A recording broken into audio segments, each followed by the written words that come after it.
ឈឺតាមស្លាកតាមអីណាតាមជង្គង់តាមរាមដៃតាមកដៃថ្ងៃនេះខ្ញុំមានប្រធានបទមួយពាក់ព័ន្ធជាមួយនឹងអាស៊ីតបាទពាក់ព័ន្ធជាមួយនឹងអាស៊ីតយូរិកហើយបងប្អូនធ្លាប់មានបញ្ហាស្លាកលាកស្លាកហើមដៃហើមជើងកម៉ៃដៃកម៉ៃជើងឬក៏ឈឺតាមស្លាកតាមអីណាតាមជង្គង់តាមរាមដៃតាមកដៃឬអីចឹងណាហើយអ្នកខ្លះឈានរហូតដល់ទឹកដក់ក្បាលជង្គង់ឬក៏ហើមជង្គង់ដើររួចអីជាដើមបាទអញ្ចឹងមានបងប្អូនណាដែលមានបញ្ហាសុខភាពបែបហ្នឹងឯងបងប្អូនអាចបងប្អូនខមមិនចូលនៅក្នុងវីដេអូបាទហើយបងប្អូនកើតប្រហែលឆ្នាំហើយបងប្អូនបានស្វែងរកដុកទ័រដើម្បីប្រឹក្សាយោបល់នៅអញ្ចឹងណាបងប្អូនបាទអាស៊ីតតែងតែវាកើតឡើងហើយសម្រាប់អ្នកដែលគាត់ញ៉ាំឬក៏ទទួលទានទៅលើម្ហូបសាច់ប្រភេទណាបែបណាគាត់ឡើងជាតិអាស៊ីតខ្ពស់បាទ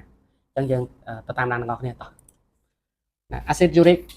គឺជាកាកសំណល់ធម្មជាតិមួយយ៉ាងដែលមាននៅក្នុងឈាមវាត្រូវបានបង្កើតឡើងនៅពេលដែលរាងកាយរបស់អ្នកបំផ្លាញសារធាតុគីមីយ៉ាងដែលគេហៅឈ្មោះថាប៉ូរីនបាទតើប៉ូរីនបានមកពីណាអញ្ចឹងណាបងប្អូនប៉ូរីនត្រូវបានផលិតឡើងដោយធម្មជាតិនៅក្នុងរាងកាយរបស់អ្នកហើយវាក៏មាននៅក្នុងអាហារភេសជ្ជៈមួយចំនួនផងដែរបាទទីមួយសាច់ក្រហមសាច់គោសាច់ចៀមគ្រឿងក្នុងសត្វថ្លើម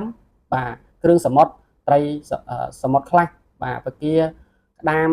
ហើយភេសជ្ជៈសាប៊ីហើយនឹងភេសជ្ជៈដែលមានជាតិស្ករខ្ពស់បំផុតបាទប្រភេទជាតិស្ករផ្អែមខ្លាំងអីចឹងណាបាទគ្រឿងកំប៉ុង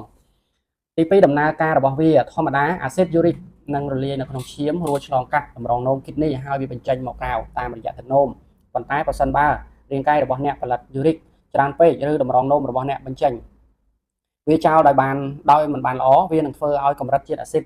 យូរិកនៅក្នុងឈាមឡើងខ្ពស់ដែលនាំឲ្យវាកកកុញคล้ายជាគ្រីស្តាល់មួយយ៉ាងដូចម្ជុលនៅក្នុងរាងកាយបាទហើយឥឡូវយើងមើលនេះបាទសុខភាពតកតងជាមួយនឹងការហើមជើងអញ្ចឹងណាបងប្អូនបាទហើយទី3បញ្ហាសុខភាពបង្កដោយអាស៊ីតយូរិកខ្ពស់នៅពេលដែលអាស៊ីតយូរិកកើនឡើងលើសកម្រិតវានាំឲ្យមានបញ្ហាធំពីរទី1ជំងឺកតនេះដូចមើលក្នុងរូបហ្នឹងបងប្អូននេះ got inflammatory arthritis បាទហើយបង្កការឈឺចាប់ហើមខ្លាំងហើមក្រហមជា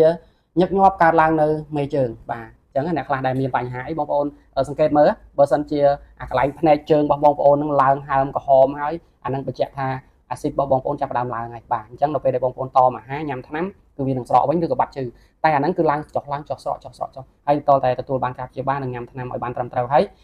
ថ្នាំបំបត្តិការឈឺចាប់តែម្យ៉ាងគឺអាចព្យាបាលបានដែរហើយវានឹងនៅតែបន្តជានិច្ចជារឿយបាទអញ្ចឹងបងប្អូនណាដែលធ្លាប់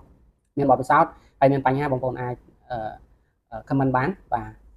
គ្រោះហើយទី2គឺគ្រោះនៅក្នុងតម្រងនោម kidney stone crystal acid uric អាចកកកុញនៅក្នុងតម្រងនោមបង្កើតជាគ្រោះទី4កម្រិតធម្មជាតិធម្មតានៃអាស៊ីតយូរិកកម្រិតនេះអាចប្រែប្រួលបន្តិចបន្តួចទៅតាមមន្ទីរពិសោធន៍ជាទូទៅស្ត្រី 2.4 ទៅ 6.0 មីលីក្រាម DL បុរស 3.4 ទៅ 7.0 មីលីក្រាម DL ទី5វិធីកាត់បន្ថយអាស៊ីតយូរិកផឹកទឹកឲ្យបានច្រើនជួយឲ្យតម្រងនោមបញ្ចេញអាស៊ីតយូរិកបានលឿនកែសម្រួលរបបអាហារនិងការកាត់បន្ថយសាច់ក្រហមគ្រឿងក្នុងសត្វគ្រឿងសមុទ្រនិងជៀសវាងគ្រឿងស្រវឹងជាពិសេសស្រាហ្នឹងបាទស្រាហើយរក្សាទម្ងន់ឲ្យបានល្អហើយការលើសទម្ងន់ធ្វើឲ្យរាងកាយផលិតអាស៊ីតយូរិកកាន់តែច្រើនបាទតឈឺជាអស់ជាតិថ្នាំឈឺវិញបងប្អូនមានបញ្ហាបងប្អូនខមមិននៅខាងក្រោមវីដេអូហើយដោយសារតែជំងឺនេះវាភាគច្រើនសម្បូរអ្នកដែលគាត់ចូលចិត្តញ៉ាំគ្រឿងស្រវឹងគ្រឿងកំប៉ុងបាទហើយគ្រឿងសមុទ្រប៉ុន្តែបើសិនជាបងប្អូនដែលគាត់រក្សារាងបានល្អឬក៏ការហាត់ប្រាណតមអាហាររបបអាហារបានល្អគាត់មិនសូវមានបញ្ហាទេអញ្ចឹងណាបងប្អូនបាទអញ្ចឹងសូមអរគុណច្រើនហើយបើសិនជាបងប្អូនស្រឡាញ់ពេញចិត្តបងប្អូនកុំភ្លេចចែករំលែកវីដេអូហើយជាកម្លាំងចិត្តដល់ការធ្វើវីដេអូដើម្បីចែកជូនបងប្អូនបាទអរគុណច្រើនបាយបាយជម្រាបលា